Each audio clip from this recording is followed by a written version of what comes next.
Dans cet épisode, nous allons plonger dans l'autoroute du millionnaire de MJ DeMarco, un livre incontournable pour tous ceux qui cherchent à prendre le contrôle de leur avenir financier et tout particulièrement les entrepreneurs en quête de croissance rapide. C'est parti. Point clé numéro 1, l'autoroute financière permet d'accélérer l'enrichissement.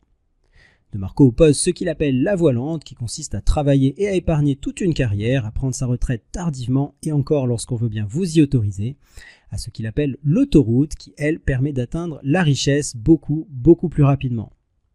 L'autoroute consiste en effet à développer un modèle entrepreneurial évolutif à fort potentiel de revenus en s'appuyant sur des systèmes qui maximisent à la fois le contrôle, la vitesse et l'impact, concept dont nous reparlerons dans la suite de ce podcast.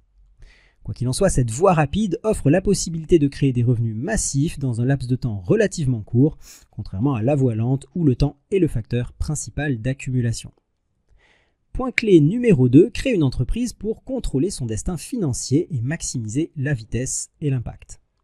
DeMarco explique en effet que l'entrepreneuriat est le moyen le plus efficace pour atteindre la richesse rapidement. Car oui, en créant une entreprise, vous prenez le contrôle sur votre propre destin financier et vous n'êtes plus limité par un salaire fixe.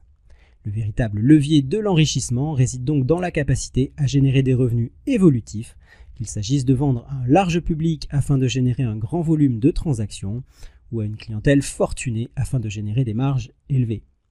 Dans les deux cas, l'objectif est de maximiser ce que DeMarco appelle la vitesse et l'impact en choisissant un modèle économique qui a le potentiel de générer un grand volume de transactions ou des marges élevées.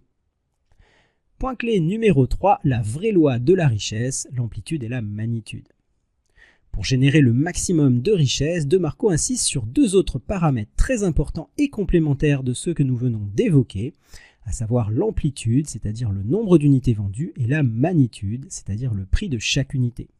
Donc pour générer un maximum de richesse, vous devez soit vendre un grand volume de produits à un large public, soit proposer des produits très haut de gamme, c'est-à-dire à forte valeur ajoutée.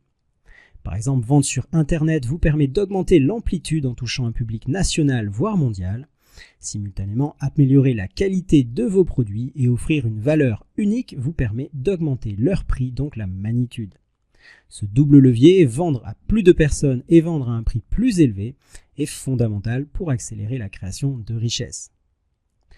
Voilà, ce résumé étant posé, passons désormais à l'analyse et voyons ce que vous pouvez en retirer en tant qu'entrepreneur. Et pour ceux d'entre vous qui n'êtes pas encore inscrits à la plateforme MindMasters, je vous invite à nous y rejoindre en cliquant sur le lien qui figure juste en dessous de ce podcast. Vous y retrouverez la suite de cet épisode, mais également des centaines d'autres résumés et analyses des meilleurs best-sellers de développement personnel pour les entrepreneurs. Je vous dis à très vite. Salut!